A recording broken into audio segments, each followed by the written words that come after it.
अस्सलाम वालेकुम अजीज़ तलबा व तालिबात, उम्मीद है आप सब खैरियत से होंगे और अपने अपने घरों में महफूज होंगे। हम चलते हैं 9th class physics chapter number 3 की तरफ, जिसमें हमने इससे पहले पढ़ा था rate of change of momentum और फोर्स के दरमियान जो रिलेशन होता है हमने उसे डिस्कस किया था। अब हम चलते हैं law of conservation of momentum की तरफ। अब हम law of conservation of momentum की तरफ करते हैं। Law of conservation of momentum में हम ये डिस्क्राइब करते हैं कि हमारे पास जो मोमेंटम होता है वो हमेशा कंजर्व रहता है। मतलब इसे हम अगर एग्जांपल्स की वजह से समझेंगे तो वो ज़्यादा बेहतर होगा, बजाय ये कि हम इसे मतलब कि जस्ट अंडरस्टैंड के लिए ऐसे कंसीडर करते हैं। लेकिन आपको सबसे पहले एक चीज़ कंसीडर करनी है, वो क्या है? वो ये है, आपके पास एक सपोज एज बॉक्स है। आपके पास क्या है? एक बॉक्स है। अब इस बॉक्स के अंदर आपने सपोज एज 2 बॉल्स को रखा हुआ है। 2 बॉल्स कह लें या डिफरेंट बॉल्स कह लें, जितने भी आप मतलब वो आपकी अपनी चॉइस है, आप इस तरह से कह लें। अब आप देखते हैं कि ये बॉक्स जो है टोटल क्लोज्ड है, मतलब ये ऐसे कह लें कि ये शीशे का बना हुआ है और शीशे के बने होने की वजह से इसके अंदर ना हवा इन हो रही है ना ही हवा आउट हो रही है। जब हवा इन भी नहीं हो रही और आउट भी नहीं हो रही तो उस फॉर्म में क्या है? देखें, अब यहां से कोई फोर्स इसके अंदर मूव नहीं कर सकती, इस तरफ से, इस तरफ से या इस तरफ से। मतलब कि किसी भी साइड से इसके अंदर किसी भी किस्म की कोई फोर्स इन नहीं हो सकती। जब यहाँ पे किसी भी किस्म की कोई फोर्स इन नहीं हो सकती, हम कहते हैं ये क्लोज्ड सिस्टम है। अब क्लोज सिस्टम है, सो क्लोज सिस्टम के अंदर फिर हमारे पास ऑप्शन आते हैं कि क्लोज सिस्टम के अंदर भी 2 तरह के ऑप्शन आ जाते हैं कि एक वो जिसके अंदर क्लोज के अंदर भी चेंजिंग आती है, मतलब क्लोज के अंदर भी एक नेट फोर्स अप्लाई हो रही होती है, और दूसरा वो जिसमें क्लोज के अंदर कोई नेट फोर्स अप्लाई नहीं हो रही होती।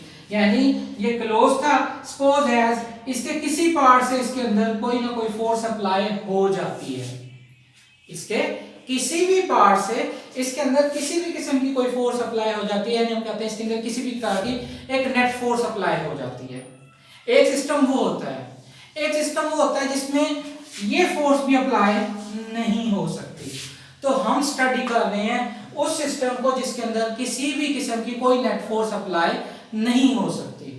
इसे हम कहते हैं आइसोलेटेड सिस्टम। अगर तो अप्लाई हो जाती तो ये क्या हो जाता? नॉन आइसोलेटेड हो जाता, अनआइसोलेटेड हो जाता। बट यहां पे किसी भी किस्म की अप्लाई नहीं हो रही, तो हमने क्या कहा? ये क्या है? Isolated system. अब हम डिफाइन करते हैं, असल में आइसोलेटेड सिस्टम वो क्लोज सिस्टम होता है जिसके ऊपर किसी भी किस्म की कोई नेट फोर्स अप्लाई नहीं हो रही होती। आइसोलेटेड सिस्टम वो सिस्टम या वो क्लोज सिस्टम जिसके अंदर किसी भी किस्म की कोई नेट फोर्स अप्लाई नहीं हो रही होती, उसे हम क्या कहते हैं? आइसोलेटेड सिस्टम कहते हैं। उसे हम क्या कहते हैं? आइसोलेटेड सिस्टम कहते हैं। अब हम ये कहते हैं कि आइसोलेटेड सिस्टम के अंदर जब बॉडीज के अंदर मोशन प्रोड्यूस होती है, जब बॉडीज के अंदर क्या होती है? मोशन प्रोड्यूस होती है, सो उस मोशन के प्रोड्यूस होने की वजह से जो मोमेंटम प्रोड्यूस होता है वो कंजर्व होता है, मतलब वो एक जैसा ही होता है, वो कोई चेंज होने वाला नहीं होता। कंजर्व क्या होता है? मतलब जो वैल्यू चेंज ना हो, यानी जिसकी वैल्यू अगर बिफोर कोलिजन हो या आफ्टर कोलिजन, मतलब कोलिजन हो रहा है, सो बिफोर कोलिजन और आफ्टर कोलिजन, यहाँ पे या वहां पे कोई एक्सपेरिमेंट हो रहा है, so before experiment and after experiment उसकी जो वैल्यू है वो सेम रहती है, जैसे हम कहते हैं कंजर्व्ड। इसे हम क्या कहते हैं? कंजर्व्ड। सो हम ये कहते हैं आइसोलेटेड सिस्टम के अंदर, क्या आइसोलेटेड सिस्टम के अंदर जो बॉडीज होती हैं उनका जो मोमेंटम होता है वो क्या होता है? कंजर्व होता है, मतलब उसमें किसी भी किस्म की कोई चेंजिंग नहीं आ रही होती। इसी चीज को हम क्या कहते हैं? Law of conservation of momentum. Law of conservation of momentum. Definition को हम थोड़ा सा बाद में डिस्कस करेंगे, पहले हम एग्जांपल्स की मदद से इन चीजों को समझ लें ये होता क्या है। हमने इससे पहले पढ़ा था थर्ड लॉ ऑफ मोशन, जिसमें हमने डिफाइन किया था कि अगर एक बलून के अंदर हवा भर दी जाए। अब देखें जब आपने हवा भरी, आपने इसे कर दिया क्लोज। अब देखें यहां पे क्या है, एयर है। सो ये भी एक क्या सिस्टम, ये भी एक सिस्टम बन चुका है। ये भी क्या बन चुका है, एक सिस्टम बन चुका है। यानी इसके अंदर जब एयर फिल हो गई, अब इस पे बाहर से कोई फोर्स अमल नहीं कर रही। सो ये क्या है, ये भी एक सिस्टम बन चुका है, आइसोलेटेड सिस्टम की तरह बन चुका है। अब देखें इसका फर्स्ट टाइम ये रेस्ट में होगा। सो रेस्ट में होगा तो उस वक्त हमारे पास कोई वैल्यू नहीं है, लेकिन जैसे ही हम इसे मतलब कि रिलीज करते हैं तो क्या होता है कि ये हवा बर्स्ट के साथ बाहर निकलने की कोशिश करती है, तो उसकी वजह से बॉडी आगे की तरफ मूव करती है। अगर हम इसका मोमेंटम कैलकुलेट करें तो यहाँ पे भी हमारे पास मोमेंटम क्या होगा, कंजर्व होगा। अब इसी तरह हम इसी बॉल के एग्जांपल को देख लें कि सपोज है जब बॉल्स आपस में टकराती हैं, सो टकराने से पहले तो मोमेंटम को कैलकुलेट कर लें और बाद के मोमेंटम को कैलकुलेट कर लें, तब भी वो मोमेंटम क्या होगा, सेम यानी कंजर्व्ड होगा। सो इसी चीज को हम law of conservation of momentum कहते हैं। अगर हम इसे डिफाइन करें, the momentum of an isolated system, देखें वही आइसोलेटेड सिस्टम की बात हो गई। The momentum of an isolated system of two or more than two interacting bodies remains constant। यानी आइसोलेटेड सिस्टम के अंदर दो या दो से ज्यादा बॉडीज का जो इंटरेक्शन होता है, उसकी वजह से जो मोमेंटम प्रोड्यूस होता है वो क्या होता है, कांस्टेंट होता है। वो क्या होता है, कांस्टेंट होता है। यानी आइसोलेटेड बॉडी के अंदर, आइसोलेटेड सिस्टम के अंदर कोई सी दो इंटरेक्ट करने वाली बॉडीज का जो मोमेंटम होता है वो क्या होता है, कांस्टेंट होता है। वो क्या होता है, कांस्टेंट होता है। चलिए इसी बलून की एग्जांपल को, या फिर हम एक और एग्जांपल लेते हैं। हमारे पास यहाँ पे एक बॉल है और दूसरी बॉल यहाँ पे है। हमारे पास क्या है, एक बॉल यहाँ पे है और दूसरी बॉल यहाँ पे है। अब हम इसे डिफाइन करते हैं। देखें हमारे पास ये बॉल मैस m1 के साथ है और ये बॉल मैस m2 के साथ है। अब दोनों ही सब क्या है, रेस्ट की हालत में। हमने अभी इसमें किसी भी किस्म की कोई चीजें नहीं की। अब क्या होता है कि बॉल m1 रेस्ट में आ जाती है और स्ट्रेट लाइन में, किसी एंगल पे नहीं, स्ट्रेट लाइन में मैस m2 के साथ जाके टकराती है। मैस m2 के साथ जाके टकराती है। तो जब ये मैस m2 के साथ जाके टकराती है तो होता क्या है कि मैस m1 यहाँ पे आके रुक जाएगा और ये वाला मैस 2 जो है ये आगे मूव कर जाएगा। ये वाला मैस 2 क्या होगा, आगे मूव कर जाएगा। अगर आपने सपोज एज गेम्स खेली हो या फिर जो 8 बॉल पूल होती है, अगर आप उसको देखें, अब उसमें क्या देखते हैं कि अगर व्हाइट बॉल को आप एक सीधी लाइन में किसी दूसरी बॉल के साथ टकराते हैं, व्हाइट बॉल को सीधी लाइन में एक दूसरी बॉल के साथ टकराते हैं, अगर वो सेम सीधी लाइन के अंदर है, किसी एंगल पे नहीं है, वो सीधी लाइन में है, तो आप देखते हैं कि व्हाइट बॉल जब दूसरी बॉल के साथ जाके टकराती है तो वहां पे जाके वो रुक जाती है और जिस बॉल के साथ वो टकराती है वो आगे मूव कर जाती है, वो आगे मूव कर जाती है। यहाँ पे भी अब क्या अप्लाई हो रहा है, law of conservation of momentum produce हो रहा होता है। तो हम यहाँ से मतलब कि अगर इसे मैथमेटिकल टर्म्स के अंदर डिफाइन करना चाहें, बेशक बलून की एग्जांपल हो या ये मैस 1 मैस 2 की एग्जांपल हो, अगर हम इन्हें डिफाइन करना चाहें सो हम इन्हें इस तरह से डिफाइन करते हैं, बिफोर कोलिजन और आफ्टर कोलिजन, बिफोर कोलिजन और after collision. So before collision हम कहते हैं initial momentum of mass 1, initial momentum of mass 1। अब देखिए मैस 1 मूविंग में था और मैस 2 क्या था, एट रेस्ट था। मैस 1 क्या था, मूविंग में था और मैस 2 एट रेस्ट था। सो अभी हम इसे डिस्कस नहीं कर रहे कि मूविंग है या रेस्ट है, अभी हम जस्ट इक्वेशन को प्रूफ करेंगे। जैसे इक्वेशन प्रूफ हो जाएगी उसके बाद हम एक्सपेरिमेंटली तौर पे वैल्यूज पुट करके चेक करेंगे कि क्या ये एग्जैक्ट है या नहीं है।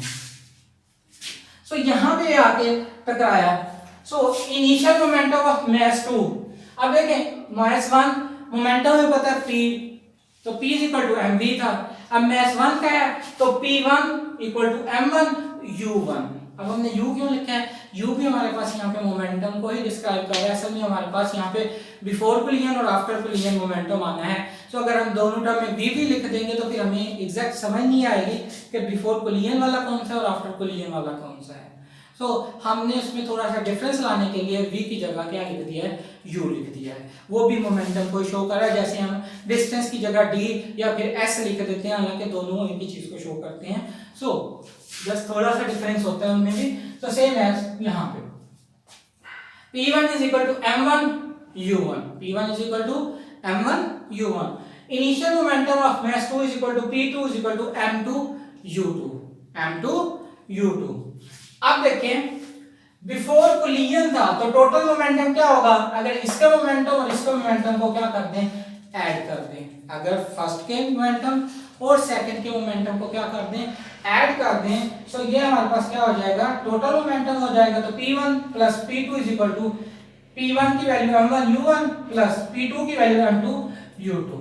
तो हमारे पास बिफोर कोलिजन टोटल मोमेंटम क्या है, M1 U1 plus M2 U2। अब आते हैं जब कोलिजन हो जाता है, देखें कोलिजन हुआ, अब ये रुक गया और ये मूव करना शुरू हो गया। So final momentum of mass m1 क्या होगा, Pf1 यानी final momentum 1 equal to m1 v1। Final momentum of mass m2 equal to Pf2 is equal to m2 v2। मतलब हमारे पास फाइनल मोमेंटम दोनों बाहर निकाला आ जाएगा। सो अब अगर हमें टोटल मोमेंटम चाहिए तो क्या होगा, total momentum, total final momentum क्या होगा, Pf1 plus Pf2, Pf1 plus Pf2 जो कि बराबर है M1 v1 plus M2 v2। मतलब कि इनकी जगह इनकी वैल्यूज को लिख दिया और वो वैल्यू ये आ गई। अब हमारे पास दोनों मोमेंटम इनिशियल भी और फाइनल भी आ चुके हैं। तो जैसे हमारे पास इनिशियल और फाइनल मोमेंटम आएगा, अब हम इसे यहाँ पे सॉल्व करने की कोशिश करते हैं।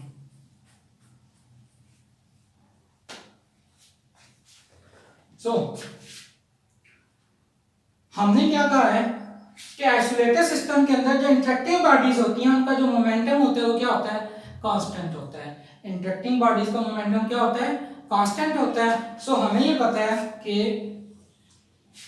Momentum before collision is equal to momentum after collision,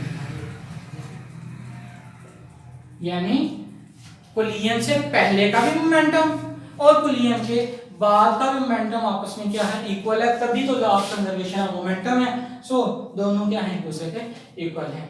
सो अगर बिफोर कोलिजन की इक्वेशंस को पुट करूं, m1 u1 plus m2 u2 is equal to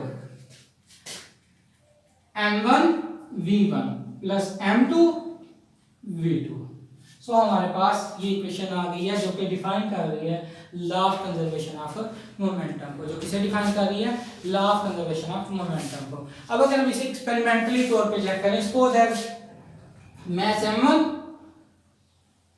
mass m2, जब ये मोशन में था और ये रेस्ट पे था। अब देखिए रेस्ट पे है, वेलोसिटी 0, तो ये टर्म क्या हो जाएगी, 0। ये टर्म क्या हो जाएगी, 0। जब ये टर्म 0 हो जाएगी, अब इसका मास हम सपोज कर लेते हैं, हम कहते हैं इसका भी मास 2 kg है और इसका भी मास 2 kg है। इसका भी मास क्या है, 2 kg है। और इसकी जो वेलोसिटी थी वो क्या थी, 3 मीटर पर सेकेंड, 3 मीटर पर सेकेंड। सो अब क्या होगा, जैसे ही ये 0 हो गया तो यहां पे अगर हम पुटिंग करके देखें, मास कितना है 2 और वेलोसिटी कितनी है 3, तो ये कितना हो जाएगा 6। ये कितना हो जाएगा 6। अब देखें जब ये इससे टकराएगा तो ये अपनी सारी एनर्जी से प्रोवाइड कर देगा। ये अपनी सारी एनर्जी क्या करेगा, इसे प्रोवाइड कर देगा। सो क्या होगा, अब ये मास m1 यहां आ जाएगा और मास m2 यहां पे। अब देखिए मास 1 रेस्ट में है तो ये टर्म क्या हो गई, 0 हो गई। ये टर्म क्या हो गई, 0 हो गई। अब इसका भी मास 2 kg ही था और ये वाली वेलोसिटी ट्रांसफर हो गई है मास 2 के ऊपर, तो मतलब इसकी वेलोसिटी हो गई 3 और मास हो गया 2, सो 3 to the 6। तो अगर आप देख सकते हैं मोमेंटम कुलियन से पहले भी और मोमेंटम कुलियन के बाद भी क्या है, इक्वल है।